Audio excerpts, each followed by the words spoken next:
மாவட்ட இளைஞர்கள் மற்றும் இளம்பெண்கள் பாசறை மாவட்ட செயலாளர் வி.ஆர். மணிவண்ணன் ஏற்பாட்டில் முன்னாள் முதல்வர் ஜெயலலிதா அவர்களின் பிறந்த நாளையொட்டி ரூபாய் 10 லட்சம் மதிப்பிலான நலத்திட்ட உதவிகள் வழங்கப்பட்டது. காஞ்சிபுரத்தில் மாவட்ட அதிமுக சார்பில் மாவட்ட செயலாளரும் முன்னாள் அமைச்சருமான வி. சோமசுந்தரம் தலைமையில் முன்னாள் முதலமைச்சர் டாக்டர் செல்வி ஜெயலலிதா அவர்களின் பிறந்தநாள் விழா விமரிசையாக கொண்டாடப்பட்டு வருகிறது.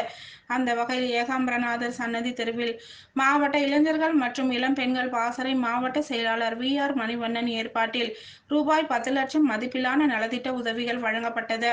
இதில் சிறப்பு அழைப்பாளராக மாநில இளைஞர்கள் மற்றும் இளம்பெண்கள் பாசறை செயலாளர் டாக்டர் பரமசிவம் கலந்து கொண்டு சிறப்புரையாற்றி நலத்திட்ட உதவிகளை வழங்கினார்.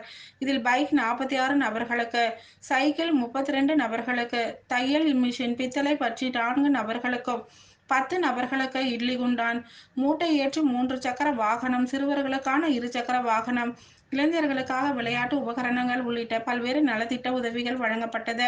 இதில் கழக அமைப்பு செயலாளர்கள் மைதிலி திருநாவுக்கரசு, வாலாஜாபாத் கணேசன், மாவட்ட அம்மா பேரவை செயலாளர் கே.யு.எஸ். சோமசுந்தரம், மாவட்ட பொருளாளர் வழக்கறிஞர் வள்ளிநாயகம், மாநகர பகுதி செயலாளர்கள் பாலாஜி, கோல் ரவி, ஜெயராஜ், ஸ்டாலின், பட்டு கூட்டுறவு சங்க தலைவர்கள் விஸ்வநாதன், வாசு, மாமன்ற உறுப்பினர்கள், மகளிரணி நிர்வாகிகள், வட்டக்கழக செயலாளர்கள், அணி நிர்வாகிகள், மாநகர ஒன்றிய நிர்வாகிகள் உள்ளிட்ட ஏராளமானோர் கலந்து கொண்டனர்.